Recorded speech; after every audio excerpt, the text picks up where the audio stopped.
Nesse vídeo eu vou te mostrar como eu montaria hoje uma carteira focada em crescimento. O máximo de crescimento do meu patrimônio, claro, com um risco adequado. Vem comigo. Olha só, eu soltei esse vídeo aqui no YouTube, como eu montaria hoje uma carteira focada em renda passiva, e o pessoal já está pesquisando no YouTube Mirai Investimentos, Mirai Investing. E aí eu vi um comentário. Esse rapaz aqui, Luan, falou o seguinte: agora faz um vídeo para a carteira focada em crescimento. Achei uma boa ideia, por isso estou trazendo esse vídeo. E para começar, quando a gente fala de uma carteira focada em crescimento, a gente não está visando renda imediata. Então a gente não quer pinga-pinga na conta, o mínimo possível. Por quê? Pô, Luan, pinga-pinga é bom. Sim, é bom, mas você não concorda comigo que, primeiro, aqui falando de tesouro direto, o pinga-pinga gera mais tributação? Então, se você não precisar do pinga-pinga, é melhor esperar até o vencimento? Então, já começa por aqui. No Tesouro Direto, eu não compraria os títulos com cupom, com juros semestrais, porque toda vez que cai o cupom na conta, você tem uma tributação. Então eu prefiro diferir esse imposto para pagar só no final.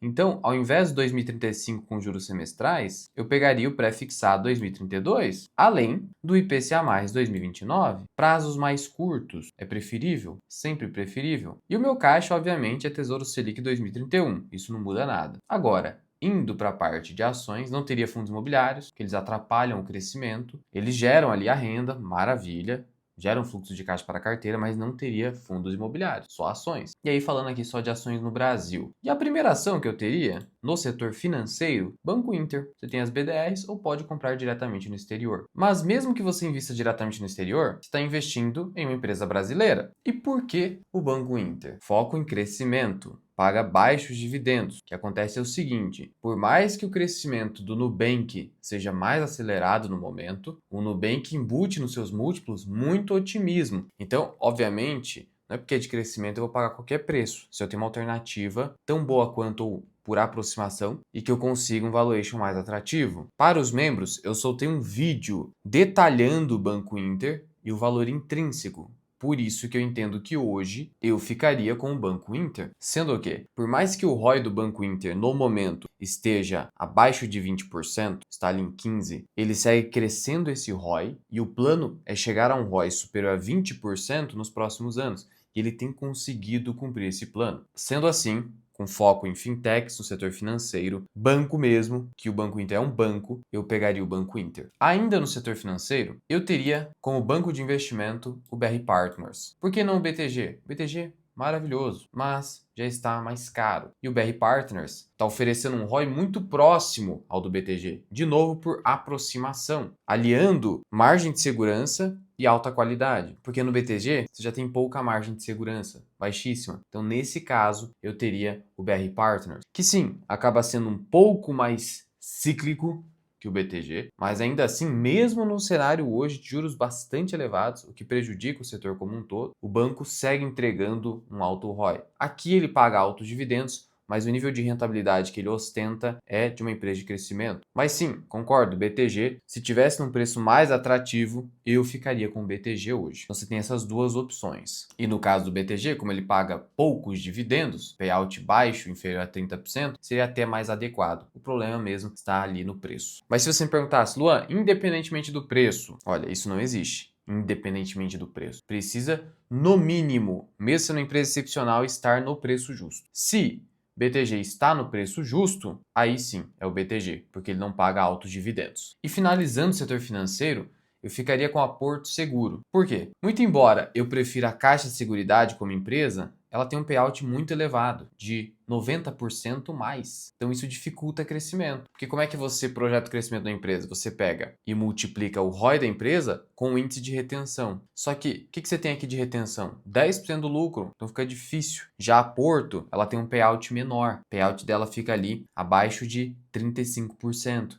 E aí, ostentando esse ROI dela de 20, cara, aí você tem um crescimento mais interessante. É uma seguradora que pertence ao grupo Itaú. Ah, Luan, no setor bancário não seria melhor o Itaú? O Itaú é uma empresa de dividendo e mesmo assim cresce, é um crescendo claro. Então, Itaú, topíssimo.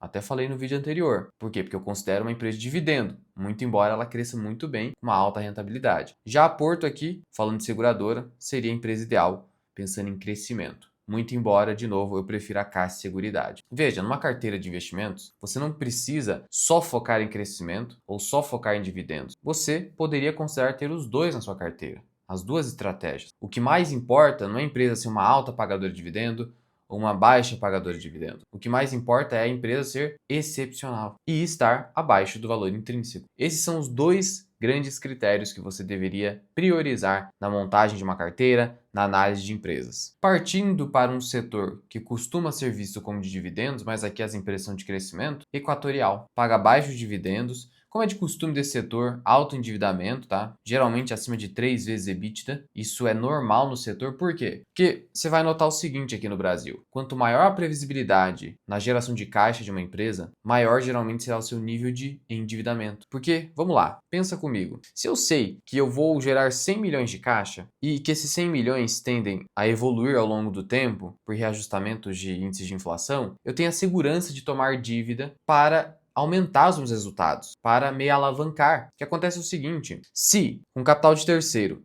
eu consigo um custo de 10, mas ao aplicar esse capital de terceiro eu consigo uma rentabilidade de 20, essa diferença positiva de 10%, afora o fato de que a dívida nas empresas da Bolsa de Valores ela é abatida do imposto de renda, isso me faz ter tranquilidade na assunção de dívida. Por isso você vai notar endividamento alto nessas empresas. E aqui a Equatorial, mega crescimento. Ela ostentou aí uma valorização em 10 anos de quase 600%. A gente está falando de quase 20% ao ano. Mas claro, sempre ostentando esse nível de dívida. E a empresa, ela é uma distribuidora de energia, mas também está no setor de saneamento. Ela consegue buscar oportunidades. É isso que eu gosto. E entregando rentabilidades ao longo do tempo muito superiores ao custo de capital. Sem falar que a única empresa que, de forma confiável, consegue pegar, entre aspas, elétricas quebradas para transformar completamente essas elétricas. E o histórico de alocação de capital é excepcional. Por isso, não estou pensando em dividendo, a Equatorial seria a melhor opção. E é uma das melhores elétricas da Bolsa.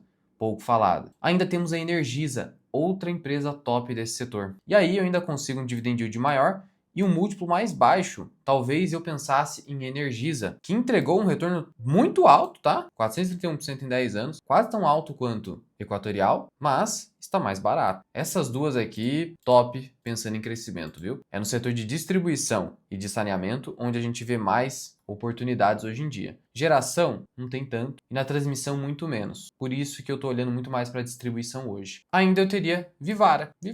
Inclusive, aqui na minha comunidade, eu tenho um relatório completo de Vivara. É completo, mas é objetivo. Eu sou CNPI, só que eu tenho um mal que é a objetividade. Eu não gosto de enrolar, eu pego as informações que você precisa e coloco no papel. Como advogado, eu sou advogado, eu acabei incorporando essa coisa de ser objetivo. Muitos advogados são prolixos. Eu tenho certeza que eu não sou. Às vezes até ruim, porque às vezes as pessoas falam: ah, Luan, você poderia estender um pouco mais, mas é que eu gosto de ir direto ao ponto. Então os meus relatórios são desse tipo: Itaú, Vivara, Caixa Seguridade, VEG e tem ainda Multiplan. Aqui você vai encontrar também o meu treinamento de finanças e investimentos para investir em ações, fundos imobiliários, renda fixa, tudo.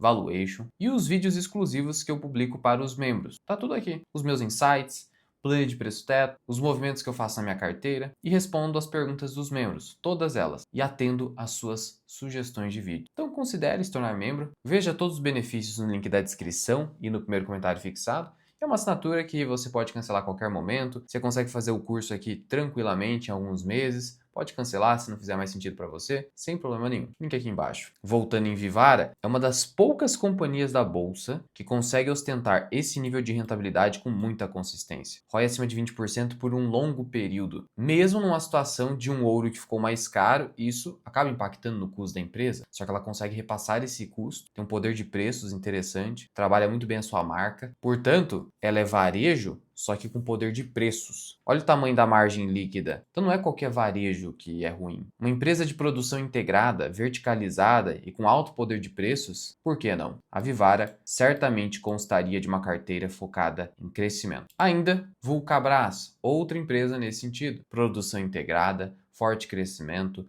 forte ROI. Depois que ela se transformou, agora é outra empresa, entregando aí uma rentabilidade absurda, com baixo endividamento, margem líquida alta também. Então, Vulcabras e Vivara hoje, no varejão, não é bem varejão, são duas companhias excepcionais. Claro, tem que estar no preço certo. Hoje, Vulcabras, com esse preço, não está cara, mas já não é uma grande coisa para se comprar. A Vivara ainda não está tão ruim também, as duas aí subiram bem nesse ano. Deixei o valor intrínseco da Vivara lá no nosso relatório. E ainda a bonitona, a VEG. Não tem como deixar de fora, é quase um crime. Por isso que eu escrevi um relatório para os membros da comunidade. O que acontece? A VEG, de fato, negocia múltiplos bastante elevados. 25 vezes lucro, é difícil de comprar. Isso aqui é múltiplo de Google. Acontece que a VEG é uma empresa global. A maior parte da receita da empresa vem de fora. Então, ela não é tão dependente do cenário doméstico brasileiro. Isso torna a empresa mais cara. A gente paga por qualidade. E ela cresce com muita consistência. Uma empresa que tem um ROIC superior a 30%, cara. É um monstro. Hoje está acima de 30% ali o ROIC. E ela consegue entregar um payout elevado. E ela consegue entregar esse ROIC fazendo aquisições. Eu acho isso incrível, porque as aquisições são difíceis de entregar excesso de retorno ao acionista, pelo menos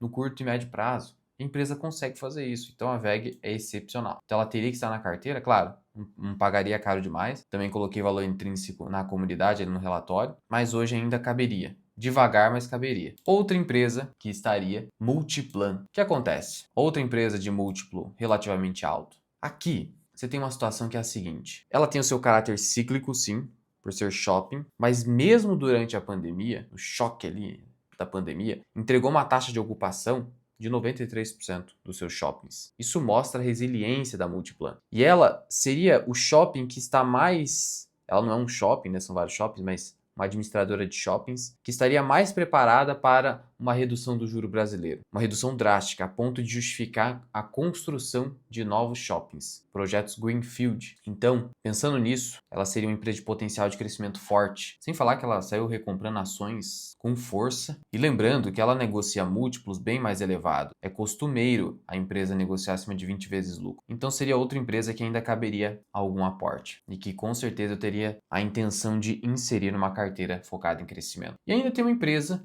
que não seria tão óbvia para inserção, não seria minha prioridade, até por isso que eu deixei por último aqui, por conta da sua margem líquida baixa, só que é alta comparativamente falando no setor, e porque é uma empresa que depende de uma liderança, de uma gestão excepcional, porque o negócio não admite muitos erros. E seria o Grupo Mateus. O que acontece? O Grupo Mateus é uma empresa focada em logística e atacarejo. E ela é a única desse setor. É só você comparar com o endividamento do Carrefour e do Assaí, você vai ver o que eu estou falando. Ela tem uma dívida extremamente controlada e uma margem superior a 4%, sendo que as outras do setor ficam ali em 2,5%, no máximo 3%. Então ela é a melhor desse setor e tem uma gestão fora da curva. Só que, qual que é o problema aqui? Por isso que seria a empresa mais controversa. Com uma margem desse tamanho, a empresa tem que ter uma gestão excepcional o tempo todo. Então não é o tipo de empresa que qualquer idiota estaria conseguindo gerir. Então aqui é controverso, é mais difícil, mas dependendo do caso, do preço, caberia sim por conta da qualidade da gestão dessas margens, que é o diferencial competitivo, e dessa baixa dívida. Lembrando de novo,